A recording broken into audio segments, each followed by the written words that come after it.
A barefoot child burst from the heat shimmer, screaming that men had tied her mother to their car and were dragging her across the desert. She didn't know she'd stopped Cairo Afifi's convoy, a man whose tattoos told stories written in blood and silence. But instead of ordering his driver forward, he stepped into the burning sand to hear her plea. Now, the scavengers who terrorize this family are about to discover that the Mojave has a new king, and mercy isn't in his vocabulary. Before we continue, tell us where you're watching from. And if this story touches you, make sure you're subscribed because tomorrow I've saved something extra special for you. Now let's jump right back in. The desert stretched endless that afternoon, a vast canvas of pale sand and bleached rock under a sky that offered no shade and less mercy. Heat rose in visible waves, distorting the horizon until earth and air became indistinguishable. The only sound was wind scraping across stone, a whisper that promised nothing but thirst and exposure. Nothing lived out here by choice. Nothing moved unless it was running from something worse. Until she appeared. The little girl emerged from behind a cluster of sun-scorched Joshua trees, like an apparition conjured by desperation itself. Her pink dress, once probably pretty, hung in tatters around her small frame. The fabric darkened with dust and something that might have been blood. She ran barefoot across gravel that could flay skin, her arms pumping with the frantic rhythm of pure survival. She wasn't jogging. She wasn't lost. She was fleeing. Her feet left prints in the sandy patches, small and uneven. Some smeared where she'd stumbled and caught herself before fear could let her fall completely. Her light brown hair whipped wildly around a face streaked with dirt and tears that had carved clean lines through the grime. When she tripped over exposed rock, the sound of her palms hitting earth cracked across the desert silence like breaking bone. She ran until she saw them. Two black luxury sedans sat in perfect formation across the dirt road, engines idling with the deep, threatening purr of caged predators. They blocked both lanes completely, as if they'd been positioned by someone who understood control meant occupying all available space. Chrome and darkened glass caught the brutal sunlight, throwing it back in blinding flashes. The vehicles looked like they'd been forged from shadow and steel, too sleek for this savage landscape. The little girl didn't hesitate. She didn't calculate odds or consider alternatives. She ran straight toward them, her voice shattering the desert's ancient quiet. "Help!" The word tore from her throat, raw and desperate, carrying farther than something so small should travel. "Please, someone help her!" The rear driver's side door of the lead sedan opened. A man stepped out with the unhurried confidence of someone who'd never needed to rush because the world waited on his schedule. He was tall, broad-shouldered, dressed in a black suit that probably cost more than most people earned in months. The jacket hung open despite the heat, revealing a white shirt and beneath it, intricate tattoos that covered his chest and crawled up his neck in patterns that spoke of affiliations, territories, and promises kept in the darkest ways. More ink decorated both his hands, visible even from a distance, knuckles that spelled out words most people wouldn't want translated. His dark hair was slicked back with precision, not a strand out of place despite the wind. His face carried the kind of stillness that came from absolute certainty. He looked dangerous in the way only expensive, controlled things can be, polished veneer over something brutal. His name was Cairo Afifi, and in the networks that operated beyond law and light, that name was synonymous with inevitability. Behind him, 3 more car doors opened in synchronized silence. 3 men emerged from the shadows of the vehicles, each wearing black suits with the crisp efficiency of uniforms. They spread out naturally, instinctively, hands resting near concealed weapons, eyes scanning the barren landscape with the practiced vigilance of soldiers who'd survived by seeing threats before they materialized. The little girl stumbled toward Cairo, her legs finally surrendering to exhaustion and terror. She collapsed to her knees 3 feet from his polished Italian leather shoes, dust exploding around her small body. Her hands shot out toward him, fingers curled and trembling. "They tied my mom to their car," she sobbed, the words tumbling out between gasps that sounded like drowning. "They're dragging her. Please, you have to save her. Please." Cairo looked down at her without moving. His expression didn't change. No shock, no sympathy, no visible emotion at all. He simply studied her with dark eyes that processed information the way a computer might. Data, patterns, threat assessment. The rope burns circling her thin wrists like brutal bracelets, the way her entire body shook with exhaustion, not just fear. The dirt packed under her fingernails from clawing at something, or someone. The blood on her feet from running across terrain designed to kill the weak. One of his men stepped forward. "Boss!" Cairo raised one hand, barely lifting it from his side. Silence fell instantly, absolute. The only sound was the little girl's sobs, desperate and broken, and the wind carrying sand across the road in serpentine patterns. "Please," she whispered, her voice cracking completely. "She's still alive. They're still moving. Please." Cairo tilted his head slightly, still watching her, calculating, measuring. The child wasn't hysterical. She was traumatized. There was a difference. He'd created enough of both to recognize which was which. His voice, when it came, was quiet, controlled, carrying no emotion whatsoever. "Where?" The girl lifted a shaking arm and pointed toward the eastern expanse of desert, toward a dust cloud barely visible against the bright sky, moving slowly across the barren landscape. "That way. I ran. I ran as fast as I could." Her voice broke completely. Cairo glanced at his men. No words were spoken. None were needed. The engine's idle deepened, preparing.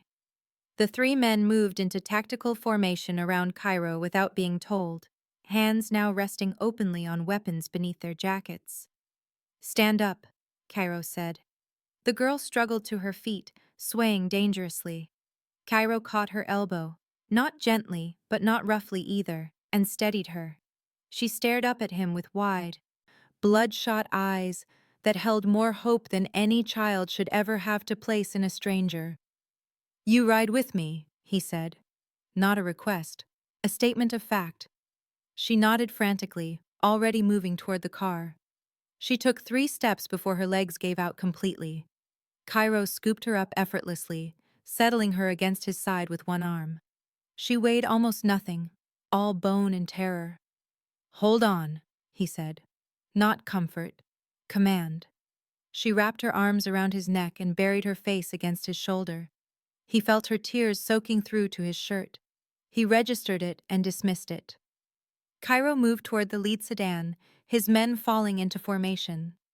Diego slid into the driver's seat with the smooth efficiency of someone who'd executed high-speed pursuits in worse conditions. Cairo settled into the back with the girl still clutching him. The convoy surged forward, transforming from stationary power into kinetic violence. Dust exploded behind them as the luxury sedans accelerated across terrain they weren't designed for, engines roaring their expensive defiance at the desert itself. The child's heartbeat slammed against Cairo's chest, a frantic percussion that reminded him of something he'd buried long ago under ink and scar tissue. His grip tightened fractionally around her small frame as Diego pushed the sedan harder, the suspension absorbing punishment from rocks and ruts that would have destroyed lesser vehicles. "Talk to me," Cairo said quietly, his voice cutting through the engine's roar. "What did you see?" The girl shuddered against him, but forced words out between gasping breaths. "3 men. Big truck. Rusty. They came to our car when it broke down. Mommy asked for help." She hiccuped, pressing her face harder into his shoulder. "They laughed. They had rope. They tied her hands and then they tied the rope to their bumper." Cairo's jaw tightened, the only visible reaction. His free hand moved to the radio clipped to his belt. "Talk to me, Victor." Static crackled, then a voice came through clean and professional. "Got visual on the dust cloud. Single vehicle heading northeast. Looks like a flatbed moving slow. 20 miles per hour, maybe less." "Intercept route," Cairo said. "Already plotting. Diego knows the play. We'll box them at the canyon mouth in 6 minutes." Cairo clicked off and looked down at the girl. "What's your name?" Isla, she whispered. Isla Pratt. Isla, listen to me. Your mother's name. Willow. Willow Pratt. Willow is going to be fine. Do you understand me? Isla nodded against his chest, though her shaking didn't stop. She wanted to believe him, needed to believe him, but she'd seen her mother's face when the rope went taut, seen the terror and pain, heard her screaming Isla's name as the truck started moving. The landscape blurred past the windows, sand and rock, and the occasional skeleton of dead vegetation. Diego drove with the precision of someone who knew exactly how much punishment these machines could take, threading between boulders and across dried creek beds without slowing. Behind them, the second sedan matched every move, the drivers communicating through earpieces and years of synchronized operations. Cairo watched the terrain, his mind working through scenarios, probabilities, necessary force levels. The girl had said 3 men. That was manageable. The truck was slow, dragging weight it wasn't meant to carry. That gave them the advantage. The canyon mouth Victor mentioned was a natural choke point, walls of red rock on both sides, nowhere to run once you were committed to the passage. These scavengers had chosen their hunting ground poorly. They'd assumed the desert's emptiness meant safety. They'd assumed no one would come. They'd assumed wrong. 30 seconds, Diego said from the front seat, his voice calm despite the speed. They're just entering the canyon now. Cairo shifted Ela in his arms, positioning her so she faced away from the windshield. Close your eyes, he told her. Don't open them until I say. But Mommy, we'll be there when you open them again. Close your eyes, Isla. She obeyed, squeezing them shut so tight her whole face scrunched up. Cairo felt her small hands grip his jacket with desperate strength. The canyon walls rose up on either side as they entered the passage, towering slabs of ancient stone that turned the sunlight amber. And there, 200 yards ahead, was the flatbed truck. Rust-eaten and battered, it crawled forward at barely more than walking speed, a rooster tail of dust marking its passage. And behind it, dragged across rock and sand, was a woman's body, limp and broken-looking, arms stretched overhead where rope bound her wrists to the truck's rear bumper. Diego didn't wait for orders. He accelerated. The luxury sedan surged forward, engine roaring as it ate up the distance between predator and prey. The canyon walls blurred into streaks of amber and rust, sound amplifying off stone until the world became nothing but thunder and dust. Cairo held Isla tighter, one hand cupping the back of her head, keeping her face pressed against his chest where she couldn't see what was coming. The flatbed truck's driver spotted them in his mirror. The vehicle lurched, trying to gain speed, but physics worked against desperation. The additional weight being dragged behind, the woman's body creating friction across sand and stone, made acceleration nearly impossible. The truck fishtailed, rear end sliding across loose gravel. Diego closed the gap to 50 yards. 40. 30. Victor, flank right, Cairo said into the radio, his voice carrying the same level tone he might use ordering coffee. Box them in. The second sedan peeled off, moving parallel to the lead car, before surging ahead on the right side of the canyon passage. Its engine screamed in protest at the punishment, suspension absorbing impacts that would have shattered civilian vehicles. Within seconds, Victor had pulled even with the flatbed, matching its speed, creating a wall of steel and glass that blocked any rightward escape. Diego mirrored the maneuver on the left, pulling alongside the truck's driver's side door. Through the flatbed's grimy window, Cairo could see 3 men crammed into the cab. The driver gripped the wheel with white knuckles, sweat streaming down a face burned dark by years under this merciless sun. The passenger was younger, maybe 25, with a wild look in his eyes that spoke of desperation or drugs or both. The third man, squeezed in the middle, was older, heavier. And when he looked over and met Cairo's gaze through 2 layers of glass, something close to recognition flickered across his features. That one knew who Cairo was. That one understood they'd made a mistake that couldn't be unmade. Diego eased the sedan forward, nose pulling ahead of the truck's front bumper. Then he turned the wheel with surgical precision. The sedan's rear quarter panel kissed the truck's front fender, a controlled collision that sent physics into motion. The flatbed's front end jerked left, momentum shifting, tires losing their grip on loose gravel. The driver overcorrected, yanking the wheel right. The truck shuddered, suspended for one crystalline moment between control and chaos. Then it rolled. The vehicle went over in slow motion despite the violence of it, metal shrieking as the cab crushed inward, glass exploding outward in glittering clouds. It tumbled once, twice, 3 times, before slamming onto its roof and skidding 20 feet in a spray of sparks and pulverized stone. The rope connecting truck to victim went slack as the bumper tore away, skittering across the canyon floor like a discarded toy. Diego brought the sedan to a stop, 30 feet past the wreckage. Victor's vehicle mirrored the position, creating a perimeter. Engines idled. Dust settled. For 3 seconds, the only sound was wind moving through the canyon like breath through damaged lungs. Then the doors opened. Cairo shifted Isla in his arms, still keeping her face turned away from the carnage. "Stay in the car," he told Diego. "Watch her." Diego nodded, already moving to the back seat as Cairo transferred the girl to him. She whimpered, trying to cling to Cairo's jacket. "Your mother," Cairo said quietly, making it both explanation and promise. "I'll bring her back." Isla released him, settling reluctantly into Diego's protective hold. Cairo stepped out into the heat and dust, straightening his jacket with movements that suggested he'd just exited a boardroom rather than a high-speed pursuit. His 3 men materialized around him, weapons drawn but pointed low, a show of controlled force rather than immediate violence. The overturned flatbed leaked fluids onto thirsty sand, creating dark stains that spread like accusations. Inside the crushed cab, something moved. A groan, scraping metal. One of the men was trying to crawl out through the shattered windshield, leaving a trail of blood across broken glass. Cairo walked past him without acknowledgement, his attention fixed on the still form lying 30 feet behind the wreck.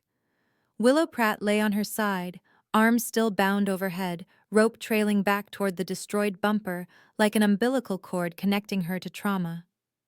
Her clothes were shredded, skin visible beneath torn fabric showing abraded flesh from shoulder to ankle. Sand covered her like a burial shroud. She wasn't moving. Cairo knelt beside her with movements that carried surprising gentleness for a man built from violence. His fingers found her throat, pressing against the carotid artery with the practiced efficiency of someone who'd checked for pulses in both directions, confirming life and confirming death with equal frequency. He waited, counted heartbeats in his head. 1, 2, 3. There. Faint, but present.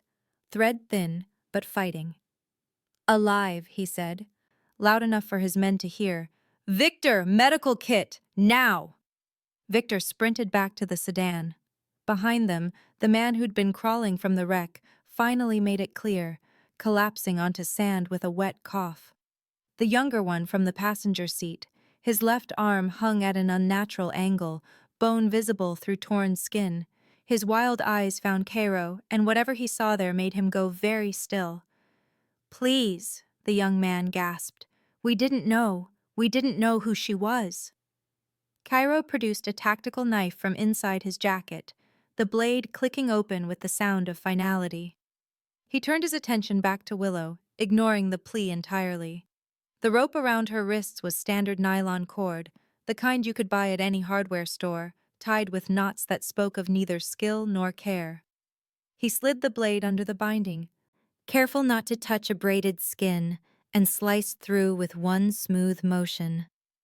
Willow's arms dropped, limp and lifeless. Cairo examined the rope burns circling both wrists, raw flesh where circulation had been cut off, skin peeled back to expose tissue beneath. He'd seen worse. He'd inflicted worse. But something about the casual cruelty of it, the thoughtless brutality visited on someone whose only crime was needing help, ignited something cold and ancient in his chest.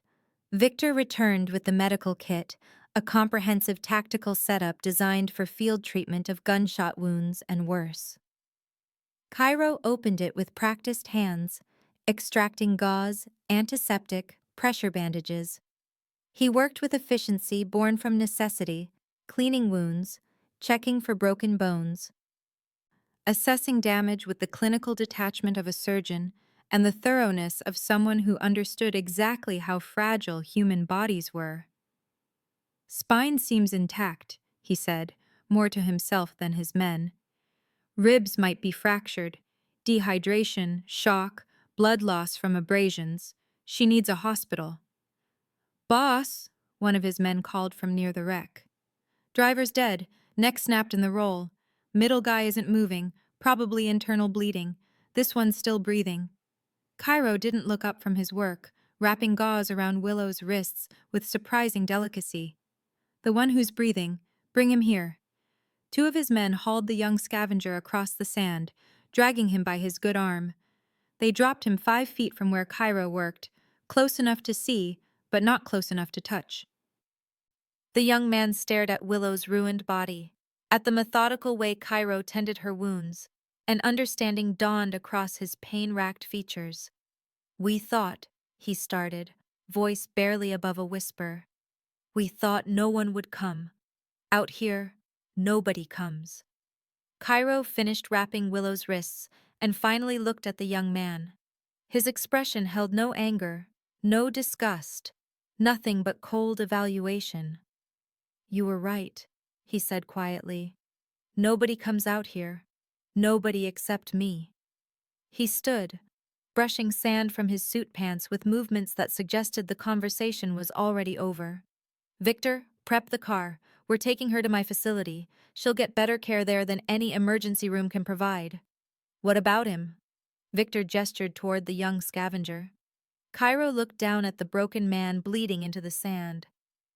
"Leave him. The desert takes care of its own." He turned away from the young scavenger without waiting for acknowledgement, his attention already shifting to logistics and necessities. Victor moved with immediate efficiency, clearing the back seat of the lead sedan, spreading emergency blankets across leather that cost more per square foot than most people's monthly rent. The contrast wasn't lost on anyone. Luxury repurposed for mercy, or something close to it. Cairo lifted Willow with the same care he'd shown Isla, cradling her against his chest as though she were constructed from spun glass rather than flesh and bone. Her head lolled against his shoulder, unconscious or close to it, breath coming in shallow gasps that barely moved her chest. Sand fell from her hair, her clothes, her skin, leaving a trail across the canyon floor as he carried her toward the waiting vehicle.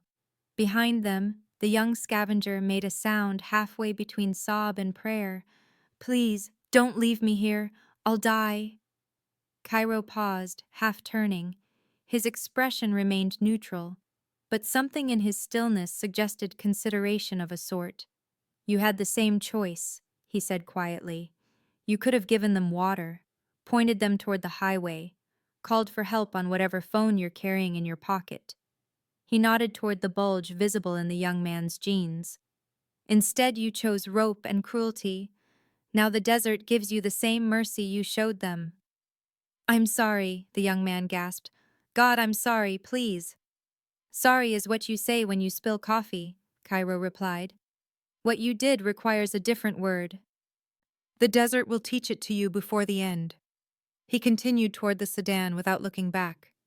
Victor held the door open, face impassive but eyes sharp with the kind of approval that came from working with someone whose moral code, however brutal, remained internally consistent. Cairo settled Willow across the back seat, arranging her carefully to minimize contact with damaged tissue, supporting her head with a folded blanket. "Drive steady," Cairo told Victor. "Every bump compounds the damage." "Understood." Victor slid behind the wheel, adjusting mirrors with the precision of someone preparing for surgery rather than driving. Cairo moved to the second sedan where Diego still held Isla. The girl's eyes were open now, red-rimmed and desperate, searching past Cairo's shoulder toward where her mother lay invisible inside the other vehicle. "Mommy?" Her voice cracked on the word. "She's alive," Cairo said, which was truth enough for now. The rest, the extent of injuries, the long recovery ahead, the psychological scars that would probably never fully heal, those were conversations for later. "She needs a doctor. I'm taking you both somewhere safe." "Can I see her?" "In the car. You'll ride with her." Relief flooded across Isla's small face, transforming it from mask of terror into something approaching hope. Cairo took her from Diego, carrying her to the lead sedan where Victor waited with engine idling. He placed her in the back seat next to her mother, watching as small hands immediately reached for Willow's arm, touching her with desperate gentleness. "Don't shake her," Cairo instructed. "Let her rest." Isla nodded, curling against her mother's side with the instinctive need of a child seeking comfort from the person who'd always provided it. She fit herself into the space between Willow's body and the seat back, one hand resting on her mother's shoulder, feeling the rise and fall of breathing that confirmed continued existence. Cairo stepped back, allowing Victor to close the door with a soft click that sealed them into climate-controlled sanctuary. Through tinted windows, he watched Isla's lips move in what might have been prayer, or might have been the kind of bargaining children did with the universe when adults failed to protect them. The convoy reformed with quiet efficiency. Victor's sedan took point with its precious cargo. Diego's vehicle fell in behind, creating a protective formation that spoke of military training and years of operations where failure meant death. They pulled away from the wreck, leaving twisted metal and broken men to whatever fate the desert deemed appropriate. In the rearview mirror, the young scavenger's form grew smaller, a dark spot against endless sand, until distance and dust swallowed him completely. The canyon walls fell away after 2 miles, opening back into the vast emptiness that characterized this part of the Mojave. Heat shimmer turned the horizon into liquid, making distances impossible to judge, transforming the landscape into something closer to fever dream than geography. The road, such as it was, stretched ahead like a promise or a threat depending on perspective. Cairo sat in the back of Diego's sedan, mind already 3 steps ahead, calculating needs and resources.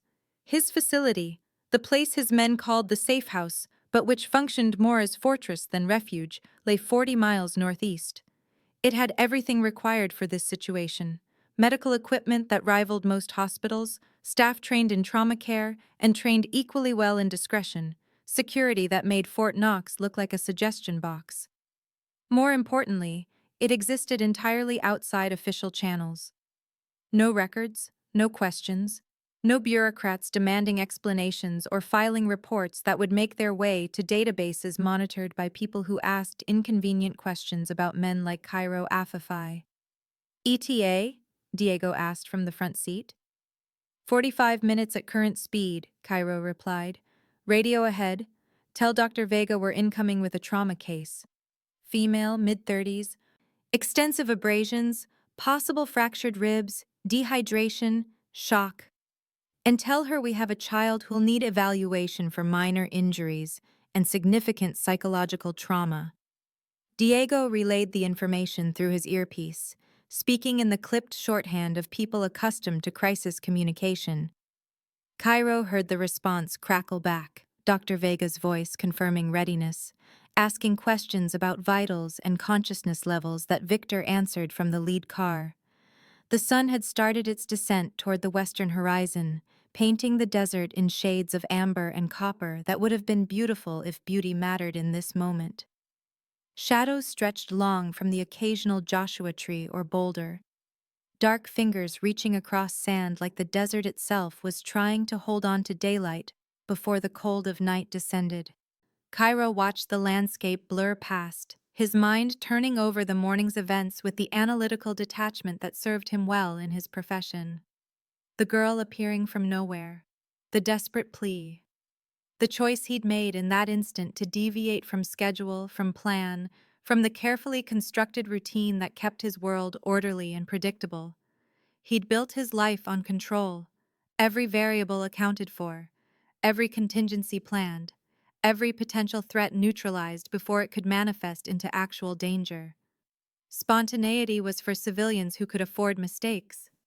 Men in Cairo's position, men who lived in the spaces between law and chaos, couldn't indulge in impulse. Yet he had. The moment Isla collapsed at his feet, something in her desperation had bypassed every defense mechanism he'd constructed over 34 years. Not sympathy, exactly. Cairo didn't deal in sympathy, but recognition, perhaps. The understanding that some violations demanded response regardless of convenience or risk.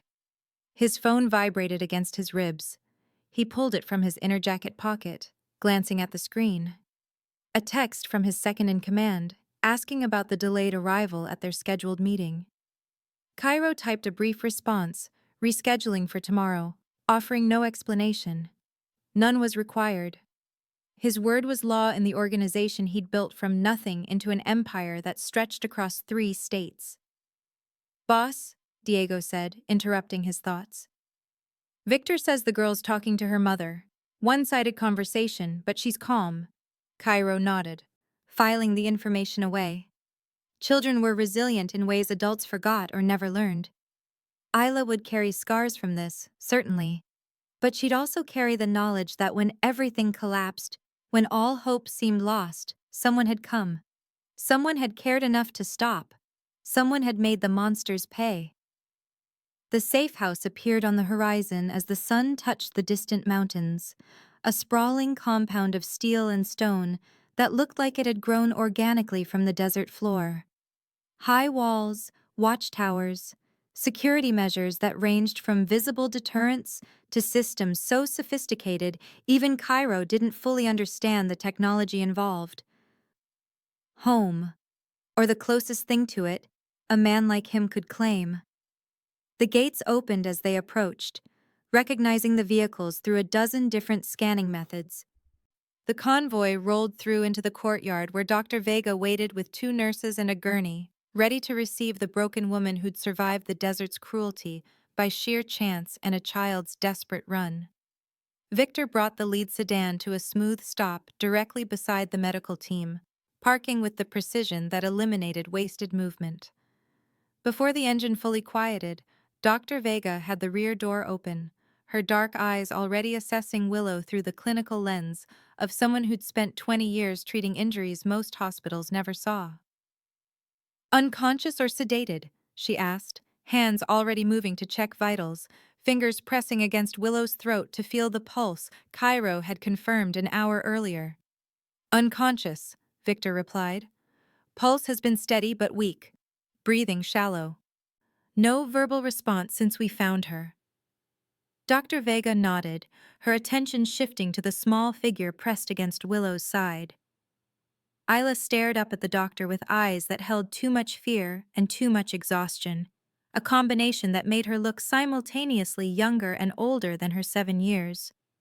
"Hello, sweetheart," Dr. Vega said, her voice shifting from clinical efficiency to something gentler without losing its authority. "I'm Dr. Vega. I'm going to take care of your mama, but I need you to let go of her for just a moment so we can move her somewhere more comfortable. Can you do that for me?" Isla's grip tightened on Willow's arm, fingers digging into damaged flesh with the desperate strength of a child who'd already lost everything once today. "You promise you'll help her?" "I promise," Dr. Vega said. "That's what I do. I fix people who are hurt." Isla looked past the doctor to where Cairo stood, having exited Diego's sedan and moved to join them.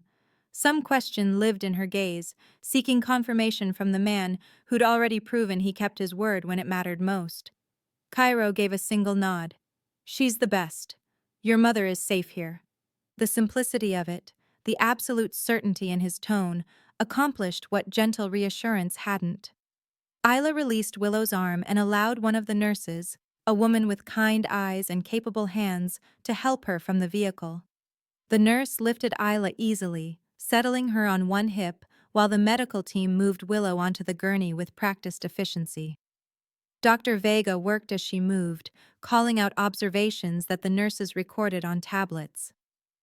Extensive dermabrasion across posterior surface, likely from high-speed friction against sand and rock. Visible contusions on ribcage, left side. Rope burns on both wrists, deep tissue damage. Dehydration evident from skin turgor, and mucous membrane presentation. She paused, lifting one of Willow's eyelids to check pupil response. Possible concussion. Get me a full neurological workup once we're inside. They wheeled Willow toward the main building, the gurney's wheels whispering across smooth concrete. Isla struggled in the nurse's arms, trying to follow, small body twisting with renewed panic. I want to stay with Mommy. Dr. Vega stopped, turning back. You can stay close, but not in the treatment room. We need space to work, and there are things you don't need to see right now. But I promise, the moment we're done making sure she's stable, you can sit with her. Deal?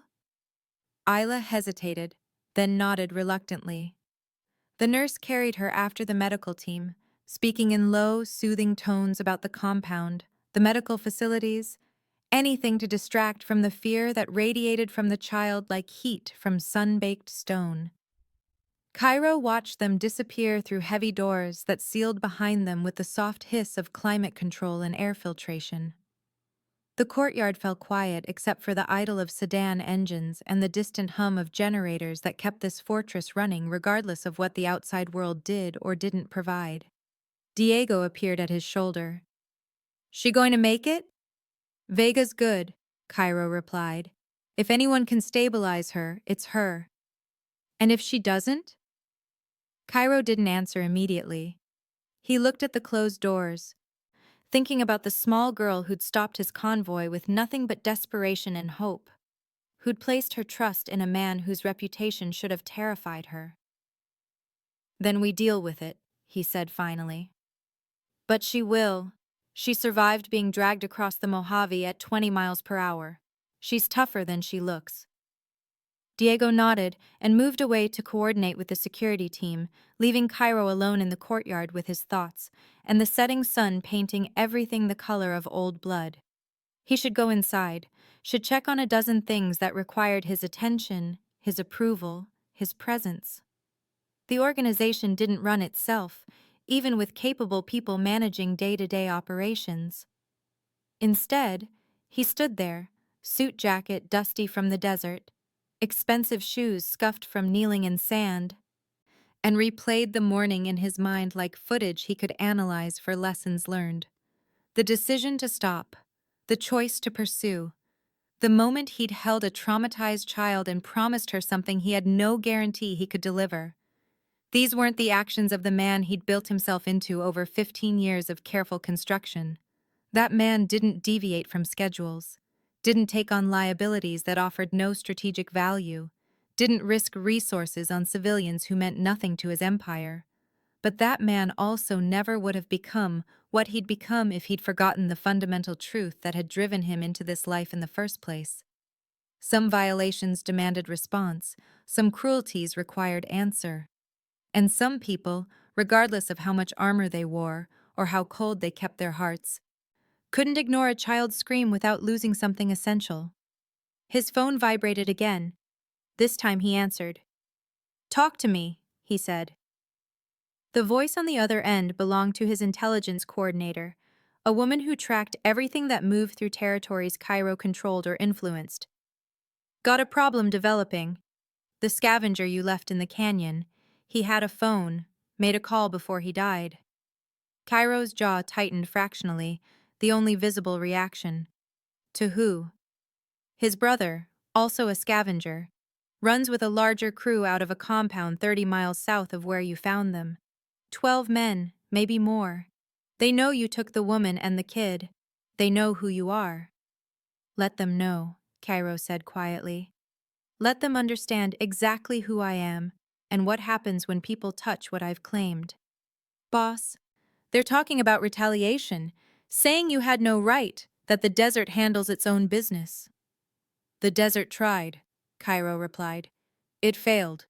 Now they deal with me. He ended the call and finally moved toward the building, his mind already shifting from rescue operation to something more familiar.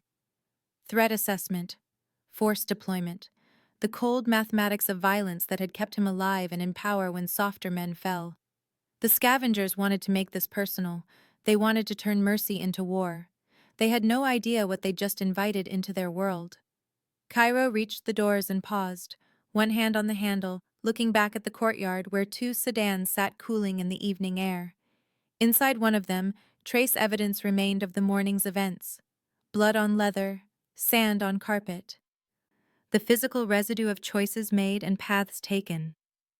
He pushed through the doors into controlled climate and artificial light, leaving the desert heat behind, but carrying its lessons with him. The facility stretched ahead, corridors branching like arteries, leading to medical suites and armories and command centers that coordinated operations across 3 states. Home, arsenal, fortress. And now, sanctuary for 2 people who'd stopped being strangers the moment Isla's bare feet touched the pavement in front of his car. The scavengers could come. They could bring their 12 men and their desert righteousness, and their belief that violence in empty places carried no consequence. Cairo Afifai had built an empire on teaching people that every action had consequence, especially violence, especially in his desert. Cairo moved through corridors that hummed with the controlled efficiency of a machine built for purpose rather than comfort. Recessed lighting cast everything in clean white illumination that revealed rather than concealed. Security cameras tracked his movement from every angle, their presence both protection and reminder that nothing happened in this facility without documentation, without witness. He found Victor in the command center, a room filled with monitors displaying feeds from every corner of the compound and several points beyond its walls. Satellite imagery, thermal scans, communication intercepts. The technology required to maintain awareness of threats before they materialized into actual danger. Show me, Cairo said without preamble. Victor pulled up a map on the central display. A satellite view of the Mojave, with their compound marked in blue, and another location 30 miles south highlighted in red. The scavenger compound used to be a mining operation back in the 70s, abandoned when the veins played out. They've been squatting there for maybe 2 years. Small-time operation. Prey on stranded travelers, salvage what they can from abandoned vehicles, run some drug distribution on the side. Numbers? Best estimate is 15 men, maybe a few women, children possibly, though intel is thin on civilian presence. Victor zoomed in on the compound, enhancing the image to show structures clustered around a central building. Fortified after a fashion, walls made from shipping containers and scrap metal, armed but nothing sophisticated, hunting rifles, shotguns, maybe a few handguns. No military-grade hardware that we've detected. Cairo studied the layout with the eye of someone who'd planned more assaults than most military officers. Approaches, sight lines, choke points, defensive positions. The compound had been designed by amateurs who understood the concept of security but lacked the training to implement it effectively. Too many blind spots, too much reliance on physical barriers without adequate surveillance to support them. They called in reinforcements? Cairo asked. Chatter suggests they're reaching out to other scavenger groups in the region. Could potentially double their numbers within 24 hours if they get commitments. They won't get 24 hours, Cairo said quietly. How many men can we deploy? Victor didn't hesitate. 12 on site, combat ready. Another 6 within 2 hours if we call them in from perimeter positions. Call them in, full tactical loadout. We move at sunset. Boss, Victor said carefully, this is a significant escalation over a civilian rescue. Are you sure you want to commit this level of resources? Cairo turned from the monitors to look at his second-in-command directly. They made it escalation when they decided retaliation was appropriate. We can let it slide, show weakness, invite every 2-bit operation in the Mojave to think they can challenge us without consequence. Or we can send a message that lasts. Victor held his gaze for a moment, then nodded. Message it is. I'll start coordinating logistics. Cairo left the command center and made his way toward the medical wing, following corridors that branched and turned according to a logic that protected the facility's most vulnerable areas from easy access. The medical suite occupied the northwest corner, positioned for maximum protection, surrounded by reinforced walls that could withstand anything short of sustained artillery fire. Outside the treatment room, the nurse who'd carried Isla sat in a chair with the girl curled in her lap, both of them quiet. Isla's eyes were closed, but her face held too much tension for actual sleep. The nurse looked up as Cairo approached, offering a slight nod of acknowledgement. How is she? Cairo asked, keeping his voice low. Exhausted, refusing to eat or drink until she sees her mother. The nurse shifted slightly, adjusting Isla's weight. Dr. Vega is still working. Says it'll be another 30 minutes minimum before she's comfortable allowing visitors. Cairo nodded and moved to the observation window, looking through reinforced glass into the treatment room beyond. Willow lay on an examination table surrounded by equipment that beeped and hummed with electronic precision. Intravenous lines ran into both arms, feeding fluids and medication into a body that had been pushed past normal endurance. Dr. Vega worked with 2 nurses, cleaning wounds, applying dressings, her hands moving with the confidence of someone who'd performed these procedures hundreds of times under worse conditions. The damage was extensive, but, from what Cairo could observe, not catastrophic. The human body could absorb remarkable punishment and survive if intervention came quickly enough. Willow had that advantage. Most people dragged across the desert at speed didn't. Is Mommy going to die? Cairo turned to find Ela staring up at him, her question asked with the blunt directness of children who hadn't yet learned to soften hard truths with euphemism. No, he said, matching her directness. She's hurt badly, but Dr. Vega is fixing her. Your mother is going to live. How do you know? Because I've seen Dr. Vega save people who were hurt worse. And because your mother fought to stay alive long enough for you to find help. People who fight that hard don't quit just because rescue came. Isla processed this with visible concentration, her young mind working through logic and hope in equal measure. The bad men, are they going to come here? The question carried weight beyond its simple phrasing. Isla was asking about safety, about whether the nightmare that had started with her family's car breaking down was truly over or merely paused. Cairo knelt, bringing himself to eye level with the girl. The nurse's lap provided stability, but his position created the direct connection required for what he needed to say. Listen to me carefully, Isla. Those men will never touch you or your mother again. I promise you that. Do you understand? But what if they find us? They won't find you. And if they try, they'll discover that some places are protected by people who don't forgive the kind of things they did. This is one of those places. Isla studied his face with intensity unusual for someone so young, reading past words to the certainty beneath them. Whatever she saw there seemed to satisfy something inside her, because the tension holding her small body rigid eased fractionally. Okay, she whispered.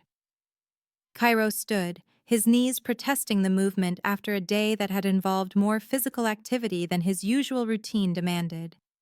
He looked back through the observation window, where Dr. Vega had moved to examining Willow's rib cage, palpating carefully for breaks or fractures.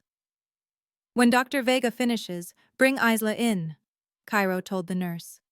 Let her sit with her mother, but keep them in medical observation for at least 48 hours. I want continuous monitoring. Yes, sir. Cairo turned to leave, then paused. The girl needs food, something gentle, and water. Make sure she actually consumes both before you let her fall asleep. Already on the list, the nurse replied with a small smile that suggested she'd been managing traumatized patients longer than Cairo had been giving orders about them. He left the medical wing and made his way toward the armory, his mind shifting gears from protection to prosecution. The scavengers wanted to make this about territory and respect, and the unwritten rules that governed lawless spaces. They wanted to frame their retaliation as justified response to outside interference. Cairo would teach them a different lesson, would demonstrate that mercy shown to victims didn't equal mercy available to predators, that stopping to help a child didn't make him soft, it made him something far more dangerous. A man with purpose beyond profit. A man with lines that, once crossed, triggered responses measured not in proportion, but in permanence. The armory smelled of gun oil and metal, clean and utilitarian. Victor had already begun staging equipment, laying out tactical vests, weapons, communication gear, everything required for an operation designed to send messages written in fire and blood. Cairo selected his gear with the same care he applied to everything, each piece chosen for function rather than intimidation. He didn't need to look dangerous, he simply needed to be effective. By the time the sun finished setting, painting the desert in shades of purple and black, 18 men would roll out of this compound in vehicles designed for war rather than luxury. And by the time the sun rose again, the scavengers would understand exactly what it cost to threaten what Cairo Afifai had claimed as his to protect. The sun died slowly over the western mountains, bleeding color across the sky in shades of amber and crimson before surrendering to darkness. Stars emerged one by one, pinpricks of ancient light against black velvet, cold witnesses to what was about to unfold below. Cairo stood in the compound's courtyard, watching his men complete their preparations with the practiced efficiency of soldiers who'd done this dance too many times to require instruction. 18 men, divided into 3 tactical units, each team cross-trained to function independently or as parts of a coordinated whole. They checked weapons, verified ammunition counts, tested communication equipment, every movement purposeful and precise. Victor approached. Tactical vest already secured, rifle slung across his chest in low-ready position. Teams are staged. Route is planned. Intel confirms 15 targets at the scavenger compound. No change in numbers since last update. They're expecting us, but they think we'll wait.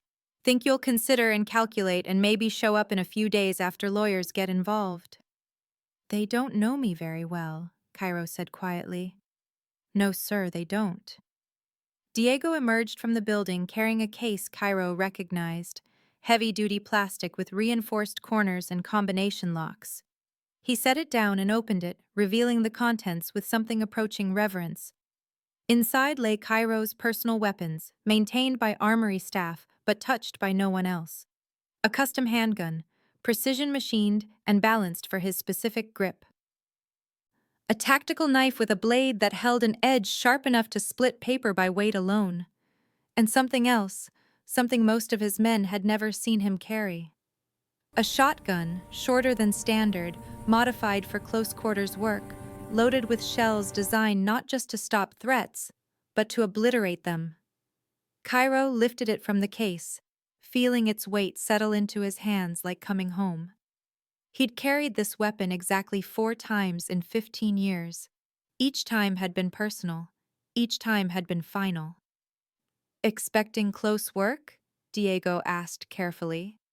Expecting to make a point, Cairo replied.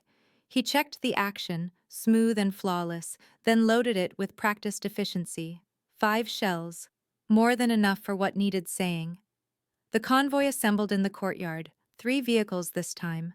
Not luxury sedans, but tactical trucks with reinforced bodies and engines powerful enough to carry armor plating without sacrifice to speed. Matte black paint absorbed light rather than reflecting it, making them difficult to track visually once darkness fell completely. Cairo climbed into the lead truck, taking the passenger seat while Victor drove. The rest of his team filled the remaining positions, 6 men per vehicle, weapons ready, expressions set in the neutral masks of professionals preparing for violence. The gates opened.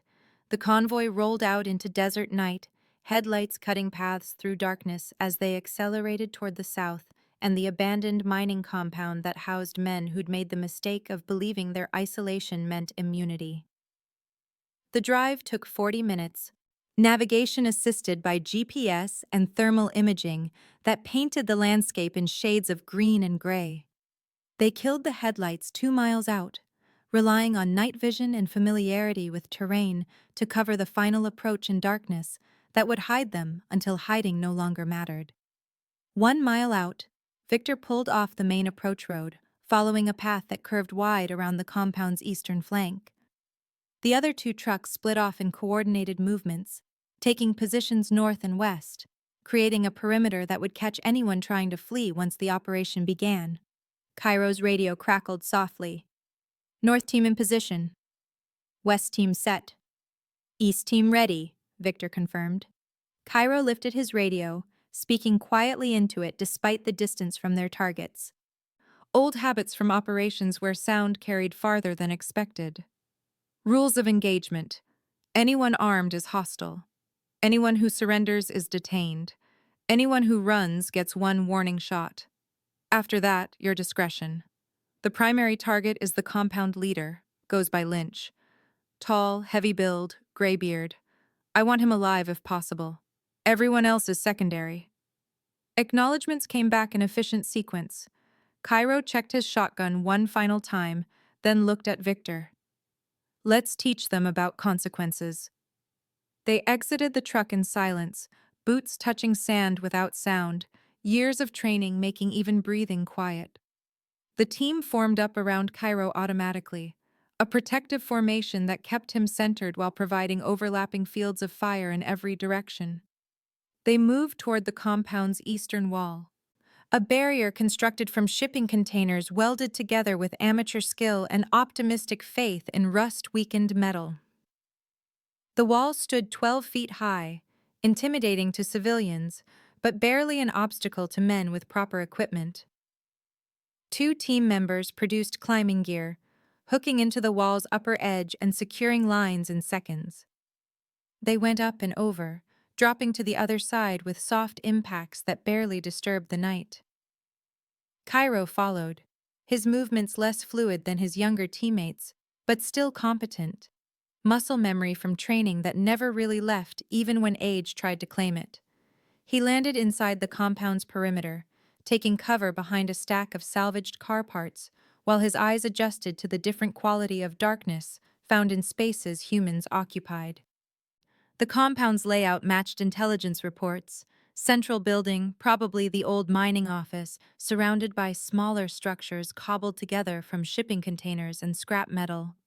Light spilled from windows in the central building, harsh and yellow, illuminating a courtyard littered with vehicle carcasses and equipment in various states of decay. Movement near the main building.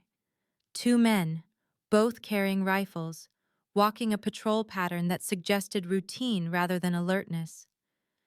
They talked to each other, voices carrying in the still air, words indistinct but tone casual. Guards who'd grown comfortable in their isolation, who'd forgotten that predators hunted in darkness. Cairo's radio whispered. North team has visual on 3 targets, southwest corner. West team confirms 4 targets inside the main building, visible through windows. 9 accounted for, 6 unaccounted for. Cairo didn't like the math, but operational perfection was fantasy. You worked with what intel provided and adapted when reality differed. He signaled his team forward, moving in practiced formation toward the main building. The 2 guards continued their patrol, oblivious, right up until the moment hands materialized from darkness to cover mouths and arms wrapped around throats in chokeholds that rendered consciousness optional and noise impossible. They went down silently, secured with zip ties, and left breathing, but incapacitated. Cairo's team stacked up at the main building's entrance, 6 men in tactical formation, weapons trained on the door. Cairo moved to the front of the stack, shotgun held ready. He looked back at his team, received nods of confirmation, then delivered a single kick to the door just beside the lock. The door exploded inward, wood splintering around cheap hardware that had never been designed to withstand forced entry. Cairo flowed through the opening into chaos and confusion, his team flooding in behind him like water through broken dam. The interior was exactly what he'd expected. Sparse furniture, weapons leaning against walls. Four men frozen in various states of shock, caught in the middle of ordinary evening activities, playing cards or drinking, or simply existing in the moments before violence rewrote their reality. "Nobody move!" Victor's voice cut through the space with command authority that made three of the four men instinctively raise their hands. The fourth went for a pistol lying on the table beside him. Cairo's shotgun spoke once, a thunder that filled the room and made ears ring. The round took the man in the shoulder, spinning him around and slamming him against the wall where he collapsed, screaming, weapon forgotten in the sudden clarity of pain.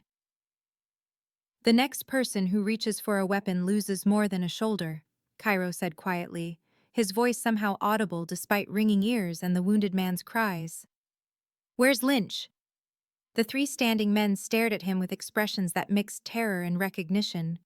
They knew who he was, knew what his presence meant. One of them, younger than the others, pointed with a shaking hand toward a door at the rear of the building. "Back room. He's back there."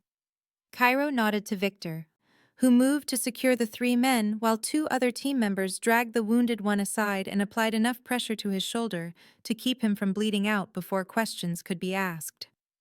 The back room's door was closed but not locked. Cairo approached it with shotgun raised, flanked by two of his men carrying rifles. He tested the handle, found it turned freely, then pushed it open. The room beyond was smaller than expected, barely 10 feet square, furnished with the kind of mismatched pieces that suggested salvage rather than purchase. A desk made from stacked pallets and plywood, a chair that had probably started life in someone's dining room before ending up here, a filing cabinet with drawers that hung open, revealing nothing but empty space and the residue of things hastily removed. And behind the desk, standing with hands raised but eyes calculating, was Lynch. He matched the intelligence description perfectly. Tall, maybe 6'3", with a build that suggested muscle gone soft under years of poor diet and harder living. Gray beard, unkempt, reaching halfway down his chest. Weathered skin that spoke of decades under desert sun. But it was his eyes that held Cairo's attention, sharp and aware despite the circumstances. The eyes of someone who'd survived by reading situations faster than the people around him. "Cairo Afifai," Lynch said, his voice carrying a rough quality, like gravel sliding down metal. "Didn't expect you to come yourself. Thought you'd send your dogs and watch from comfort." "Disappointing you seems appropriate given the circumstances," Cairo replied. He moved into the room, shotgun still leveled, while his men took positions flanking the door. "Hands on your head. Lace your fingers." Lynch complied slowly, movements deliberate, making clear he understood compliance was survival. "This is about the woman and kid, I'm guessing. That business in the canyon." "That business," Cairo repeated softly, "involved tying an innocent person to a vehicle and dragging her across rock and sand while her child watched. So yes, Lynch, this is absolutely about that. Wasn't me personally. Was my brother and his crew. They made that choice, not me. Your brother who called you for help after I left him bleeding in the desert. Your brother whose crew you were planning to avenge with the men in the other room." Cairo tilted his head slightly. "Don't insult either of us by pretending this wasn't collective." Lynch's jaw tightened, but he didn't argue further, smart enough to recognize that words wouldn't change the mathematics of the situation. "So what now? You execute me? Make an example?" "I'm considering options," Cairo said. "But first, you're going to answer questions. How many of your people knew what your brother was doing out there? How many participated in other incidents like it?" "Other incidents?" "Don't play stupid. You've been preying on stranded travelers for 2 years. I want numbers. I want names. I want every person who participated in violence against civilians who had the misfortune of breaking down in your territory. Lynch's eyes narrowed. You're really going to pretend you care about civilians? You, who runs half the illegal operations between here and the Nevada border? That's rich coming from someone with your reputation. Cairo's expression didn't change. My operations don't target the helpless. Don't involve torture for entertainment. Don't tie mothers to cars while their children run screaming into the desert. There are rules, Lynch. Even in lawless places, there are rules. You broke them. Rules, Lynch spat. That's what this is about? Your sense of order? No, Cairo said quietly. This is about a 7-year-old girl who stopped my car and begged for help. This is about making sure she never has to be afraid again. This is about sending a message that some things invite consequences no amount of isolation can prevent. He lowered the shotgun slightly, though not enough to make it anything less than immediate threat. Now, names and numbers. Everyone who participated in attacks on civilians. You give me that, you live. You refuse, I leave you for the desert the same way your brother was left. Your choice. Lynch stared at him for a long moment, weighing options that all led to bad outcomes, just different flavors of bad. Finally, he spoke. 12 men total across 2 years. My brother and his crew handled most of the direct violence. Rest of us just salvaged what they brought back. Didn't ask too many questions about where it came from. Not good enough, Cairo said. Specific names, specific incidents you know about. I want immunity, protection. You can't expect me to give you names and then just walk away hoping nobody comes after me. You'll have exactly the protection you've earned, which is whatever keeps you breathing long enough to be useful. Now talk or I'm done being patient. The calculation in Lynch's eyes shifted, survival instinct overriding loyalty or principle or whatever kept men like him functioning in groups. He started listing names, 13 in total including his dead brother, describing incidents that ranged from theft to assault, to things that made even Cairo's controlled expression tighten fractionally. 2 families robbed at gunpoint, 1 man beaten unconscious when he tried to defend his vehicle. A woman assaulted while her husband was tied to their car's steering wheel and forced to watch. And Willow, the most recent victim in a pattern that stretched back 24 months. Cairo listened, committing every detail to memory, building a picture of systematic predation that had gone unchallenged because the desert swallowed evidence and victims rarely reported crimes committed in places law enforcement barely acknowledged existed. When Lynch finished, silence filled the small room like something physical and oppressive. Where are the others? Cairo asked. You said 15 total in this compound. We've accounted for 9 including you. Night patrol. 3 men checking the perimeter roads. Should be back within the hour. Cairo keyed his radio. Victor, secure the primary target. I'm coming out. Keep 3 men on guard. Send the rest to intercept the patrol before they reach the compound. Copy that, boss? Cairo stepped back from Lynch, letting his men move in to secure him with zip ties that bit into wrists with professional efficiency. Lynch didn't resist, his earlier calculation having concluded that cooperation offered better survival odds than heroics. They hauled him out of the back room into the main space where the other scavengers sat bound and guarded, faces showing various degrees of fear and anger and resignation. The wounded man had stopped screaming, reduced to whimpering as pain and blood loss pushed him toward shock. Cairo surveyed them all with the dispassionate assessment of someone cataloging inventory rather than human lives. 15 men who'd chosen to build their existence on the suffering of people unlucky enough to cross their path. 15 men who'd convinced themselves that isolation meant immunity. Here's what happens next, Cairo said, his voice carrying to every corner of the room despite its quiet tone. Those of you who participated directly in violence against civilians are coming with me. Those who were simply accessories, who looked the other way and profited from theft, you get to walk. But you walk with a message burned into your memory. This desert belongs to someone now. These roads are under protection. And the next person who touches an innocent traveler in my territory won't get the mercy of arrest or imprisonment. They'll simply disappear.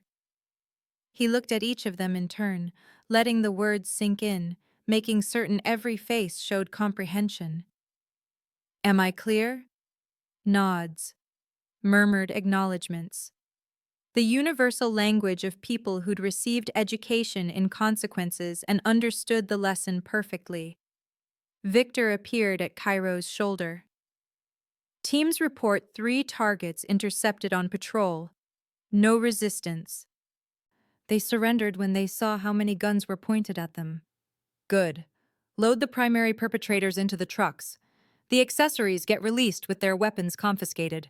Let them figure out how to explain this to whoever asks questions. His men moved with practiced efficiency, separating prisoners according to Cairo's designation, hauling 7 men toward the waiting trucks, while the remaining 8 sat bound but ultimately fortunate, guilty of complicity, but spared the harsher judgment reserved for direct action. Cairo walked through the compound one final time, cataloging details that might prove useful later, his mind already moving past this operation toward the next requirements. Willow would need protection for months, possibly years, until she rebuilt whatever life the desert had shattered. Isla would need trauma counseling, education, stability, liabilities, both of them. Responsibilities he'd taken on the moment he'd chosen to stop his car instead of driving past a desperate child. But some liabilities were worth carrying.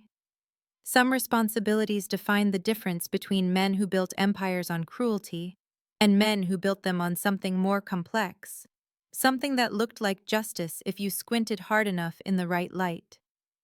He climbed into the lead truck beside Victor, watching through the windshield as his men finished loading prisoners and equipment. The compound sat behind them, lights still burning, a temporary ghost town waiting for whoever came next to claim its ruins. Home, Cairo said simply.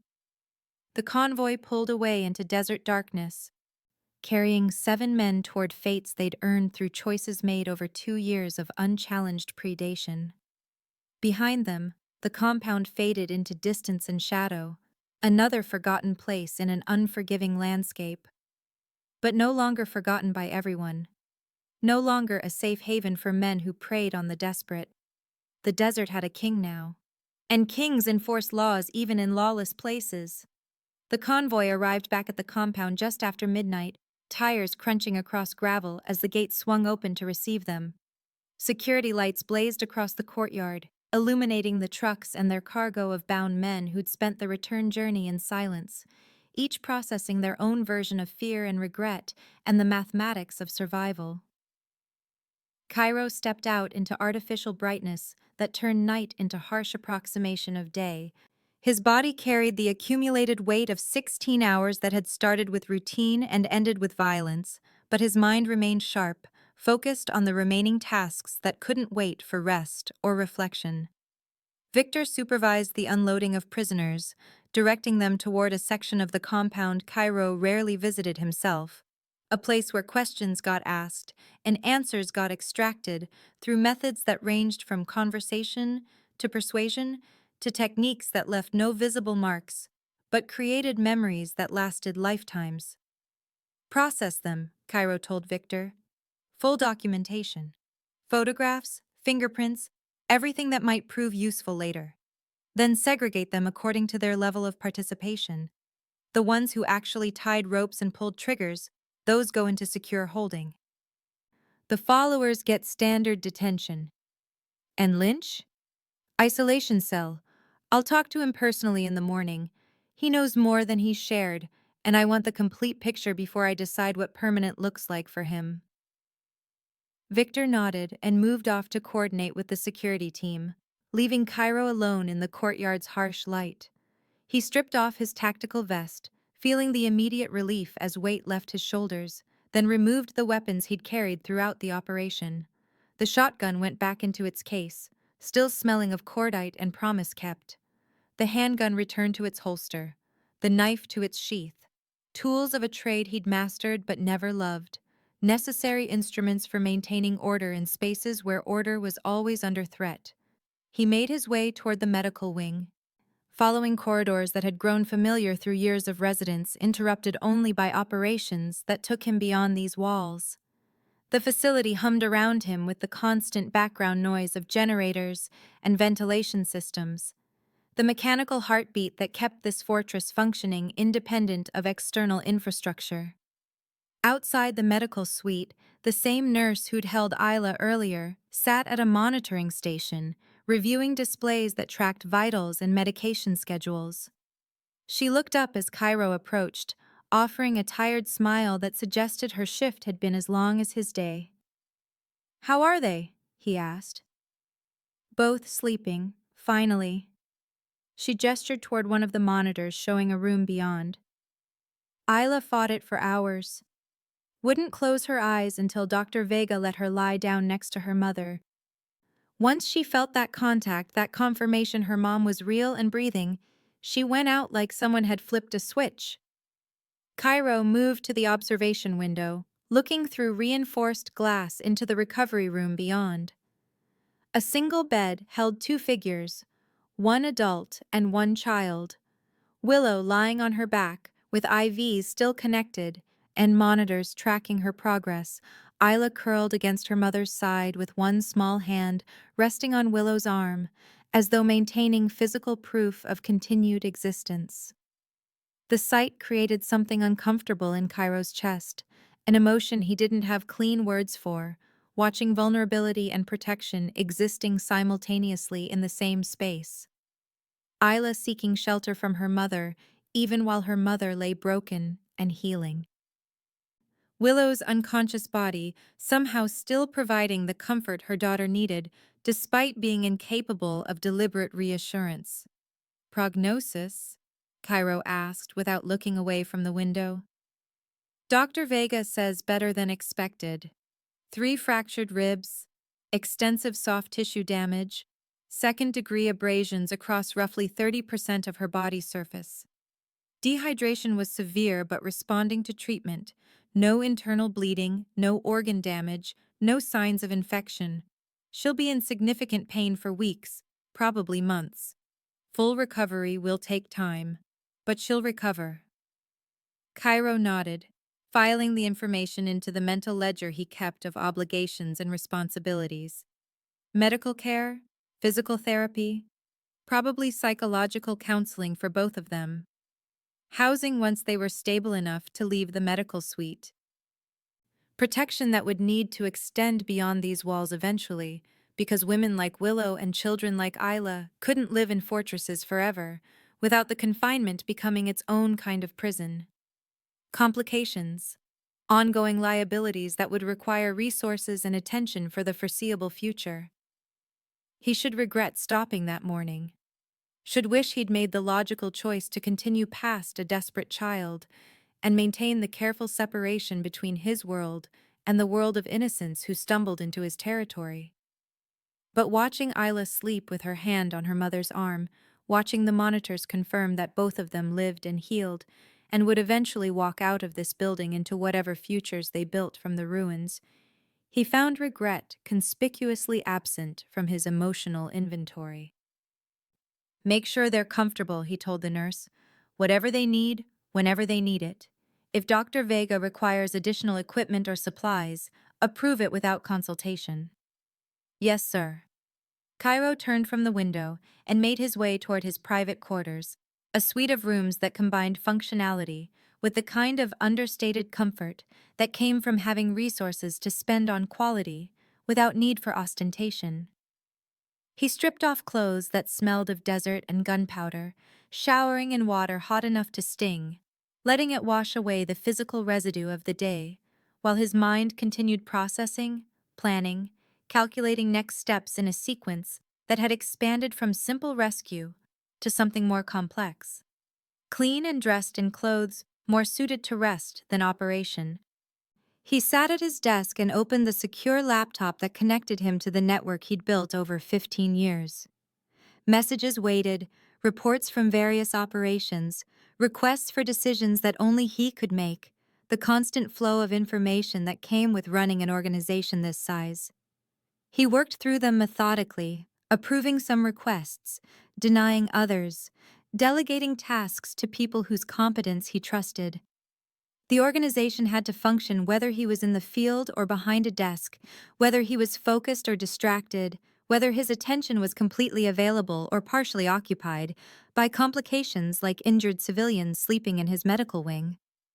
One message caught his attention, flagged as high priority by his intelligence coordinator. A query from law enforcement, specifically a detective in Nevada asking questions about missing persons reports filed over the past 2 years in counties that bordered the Mojave. Routine inquiry, probably, but timed suspiciously close to his operation against the scavengers. Cairo composed a response instructing his people to cooperate fully, provide any information that didn't compromise operational security, position his organization as helpful rather than obstructive. Better to shape the narrative early than fight it later, once law enforcement developed their own theories about what had happened to Lynch's crew. The 7 prisoners currently being processed in his detention wing would eventually need to be turned over to proper authorities. Not immediately, not until Cairo had extracted every piece of useful intelligence they possessed. But eventually, because making people disappear permanently created more problems than it solved, especially when those people had families and associates who might ask uncomfortable questions. Better to let the legal system handle them. Let prosecutors build cases from the evidence Cairo's people would provide. Let judges and juries assign punishment according to statutes and precedents, while Cairo maintained the careful distance between his world and theirs. He finished working through messages around 2:30 in the morning, his eyes finally admitting fatigue his mind had been denying for hours. He closed the laptop and moved to the window that looked out over the compound, over walls and watchtowers, and the darkness beyond that stretched endless in every direction. His desert, his territory. His responsibility now in ways that extended beyond simple business operations into something closer to stewardship. Somewhere out there, the young scavenger he'd left bleeding in the canyon had either survived or hadn't. Either way, the lesson had been taught. The message had been sent. The rules had been established through demonstration rather than declaration. And in the medical wing, 2 people slept under his protection, living proof that those rules applied universally, that mercy shown to victims didn't compromise the violence available for predators. Cairo had built an empire on understanding that principle, on knowing when to be brutal and when to be something else entirely, on recognizing that true power came not from capacity for violence, but from choosing when and how, and against whom that violence got deployed. The desert had taught him that lesson over years of operation in spaces where law was suggestion and survival was achievement. Now he was teaching it back, writing new rules across old territory, establishing order in chaos one decision at a time. He turned from the window and finally allowed himself to sleep, knowing tomorrow would bring new complications, new decisions, new opportunities to prove that the empire he'd built could be more than simple criminal enterprise.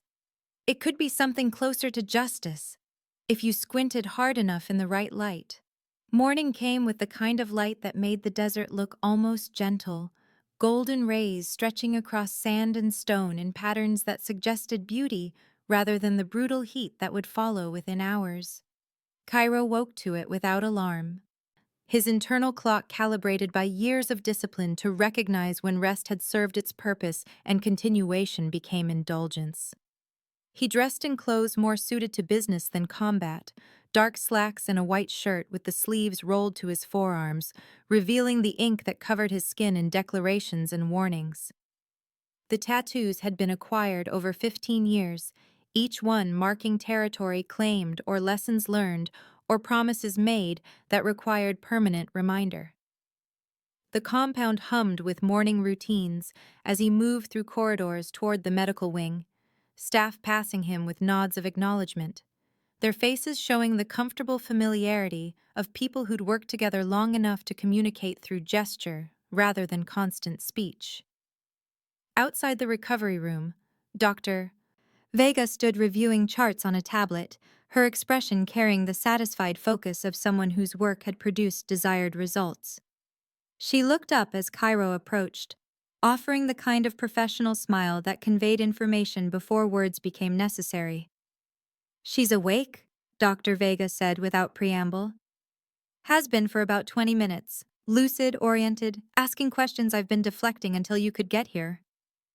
"Pain management?" "Adequate, but not excessive. She's uncomfortable but functional. I've explained the extent of her injuries and the expected recovery timeline. She understands she was lucky in ways that most people in her situation aren't." Cairo nodded, filing away the assessment. "And Isla?" "Still sleeping. That child was running on pure adrenaline for who knows how many hours before she collapsed yesterday. Her body is taking the opportunity to catch up on about 3 days' worth of rest." Dr. Vega's expression softened slightly. "She's going to need psychological support, probably for years. What she witnessed, what she experienced, those aren't things children process and move past without help." "Already arranged," Cairo said. "I have a contact, a therapist who specializes in childhood trauma. She's worked with victims of violence before and knows how to maintain discretion about where her patients come from." Dr. Vega studied him for a moment, her dark eyes carrying questions she was too professional to voice. Finally, she simply nodded. "I'll prep the referral paperwork. In the meantime, I think Willow could use some answers only you can provide." Cairo moved to the door, pausing with his hand on the handle. "How honest should I be? About what you did to the men who hurt her?" Dr. Vega's expression hardened slightly. "She asked directly. I told her they'd been dealt with. If she asks you for specifics, use your judgment. But don't lie to her. She's been through enough without adding deception from the people claiming to help." Sound advice from someone who understood that trust, once broken, rarely repaired completely. Cairo opened the door and entered the recovery room, where artificial light mimicked natural sun and climate control kept temperature precisely calibrated for healing rather than comfort. Willow lay propped against pillows that elevated her upper body, IVs still connected but monitors showing vital signs that confirmed steady improvement. Her face carried the kind of exhaustion that went beyond physical. The bone-deep weariness of someone who'd survived something they shouldn't have and now faced the long process of accepting that survival. She looked younger than he'd expected, maybe 32 or 33, with features that probably carried natural warmth when not marked by trauma and pain. Her light brown hair had been cleaned and brushed by the nursing staff, falling in waves across shoulders wrapped in medical gauze. Her eyes, when they found Cairo, held a mix of gratitude and wariness that suggested intelligence and self-preservation instincts that had been overwhelmed by circumstance, but not destroyed. "You're him," she said, her voice hoarse from screaming and dehydration. "The man who saved us. Isla keeps saying the man with the ink. That's you." "Cairo Afifi," he said, pulling a chair close to the bed but not so close as to make the space feel invaded. "How are you feeling?" "Like I was dragged behind a truck across the desert," she said with a ghost of dark humor. "Because I was. Dr. Vega says I'll recover. Says I was lucky. Lucky feels like a strange word for what happened, but I understand what she means." "You're alive. Your daughter is alive. Given the alternative, lucky seems appropriate." Willow's eyes moved to where Isla slept in a second bed that had been brought into the room during the night, close enough for constant reassurance. "She found you. I don't know how. Don't know what gave her the strength to run that far in that heat. But she found you. And you came."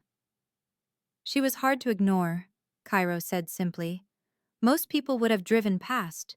Would have called the police maybe, but wouldn't have stopped themselves, wouldn't have put themselves at risk for strangers." Willow's gaze returned to him, searching. "Why did you?" Cairo considered the question, turning it over in his mind like an artifact that revealed different aspects depending on angle and light. Why had he stopped? Multiple answers existed, all true from different perspectives, all insufficient alone to explain the decision that had cascaded into everything that followed. Because your daughter asked, he said finally, and because some violations demand response regardless of convenience. The men who did this, Willow's voice dropped lower, taking on an edge that pain medication couldn't fully soften. Dr. Vega said they'd been dealt with. What does that mean? It means they won't hurt anyone else, ever. Are they dead? Some. Others are in custody, being processed for transfer to law enforcement. The rest learned that this desert has rules now, and breaking them carries consequences they won't forget. Willow absorbed this with visible effort, working through implications and ethics while her body protested movement and her mind struggled with medication and trauma. I should probably feel something about that, about men dying because of what they did to me, but I don't. I just feel relief that it's over. That's normal, Cairo said. Guilt comes later if it comes at all. Right now, your body and mind are focused on survival. Processing the moral complexity of justice can wait until you're stronger. Justice, Willow repeated softly. Is that what you call it? I call it necessary. You can call it whatever helps you sleep. A sound from the other bed drew both their attention. Isla stirred, small body shifting under blankets, one hand reaching out in sleep as though searching for confirmation of her mother's continued presence. Willow's expression transformed instantly, pain and exhaustion replaced by something fierce and protective that transcended physical limitation. I need to know she's safe, Willow said, her voice carrying intensity that medication couldn't dull. Not just today, not just while we're here. I need to know that when we leave this place, when we try to rebuild whatever life we can salvage, that those men's friends or family or whoever can't come looking for revenge. You're under my protection, Cairo said with the same certainty he'd shown Isla the day before. Both of you. That protection extends beyond these walls, beyond this week or month or year. It extends until you don't need it anymore, and probably beyond that as well. Why? You don't know us. We're nobody to you. You were nobody, Cairo corrected gently. Past tense. The moment I chose to stop, the moment I decided your daughter's plea mattered more than my schedule, you became something else. Responsibility, obligation, people under my protection in territory I control. He leaned forward slightly, ensuring she understood the weight behind his words. I don't make promises I can't keep, Willow. And I don't abandon people I've claimed as mine to protect. That's not how I operate. Willow studied his face, reading past words to the certainty beneath them, finding whatever proof she needed in his expression or his tone, or simply in the fact that she was alive and healing instead of buried in unmarked desert grave. Tears gathered in her eyes, spilling over before she could prevent them, tracking down cheeks that carried bruises and abrasions alongside gratitude. Thank you, she whispered, for stopping, for coming, for saving us. Thank you. Caro stood, uncomfortable with displays of emotion even when they were justified and earned. Rest. Heal. When you're strong enough, we'll talk about next steps. Housing. Employment if you need it. Whatever support structures you require to rebuild. He moved toward the door but paused when Willow spoke again. She thinks you're a hero, you know. Isla. She told the nurse that an angel with tattoos stopped the bad men. Cairo looked back, his expression unreadable. I'm not an angel. Maybe not, Willow agreed. But you're her hero. And mine. And sometimes that matters more than what you call yourself. He left without response, exiting into the corridor where morning routines continued around him, the compound functioning according to rhythms established over years of operation. But something had shifted in those rhythms, some small alteration in the fundamental nature of what this place meant and who it served. It was still fortress, still arsenal, still command center for operations that existed in shadows and operated beyond law. But it was also sanctuary now, refuge for two people who'd survived the desert's cruelty and found protection in the last place most people would think to look for it. In the controlled violence of a man who'd built an empire on understanding when mercy served justice better than brutality ever could. Cairo Afifai walked through his compound, past his men and his weapons and his carefully constructed order, carrying the weight of two more lives added to the ledger of responsibilities he bore. And finding, despite logic and despite the complications they represented, that the weight felt right. Some burdens were worth carrying, some promises were worth keeping, some small voices crying in the desert were worth stopping for, regardless of where that decision led, or what it cost, or how it changed the fundamental mathematics of power and protection. The desert had taught him to be ruthless. A 7-year-old girl had reminded him to be human. And somewhere in the space between those two truths, Cairo had found something he hadn't realized he'd been missing: purpose beyond profit, justice beyond calculation, and the understanding that true strength wasn't measured by capacity for violence, but by knowing when to extend the hand instead of closing the fist. The sun climbed higher over the compound, burning away morning's gentle light, returning the desert to its familiar harshness. But inside these walls, behind these defenses, two people slept and healed under protection that would last as long as they needed it. And the man who'd provided that protection stood watch, as he always had, as he always would, king of a lawless place who'd chosen to write new laws, one rescued family at a time. Thank you for staying with me until the very end of this incredible journey. If this story touched your heart, wait until you see what's coming next. It's even more powerful and inspiring than you can imagine. So don't go anywhere. Click on that video showing on your screen right now to dive into another amazing story that will absolutely blow your mind. Trust me, you won't regret it.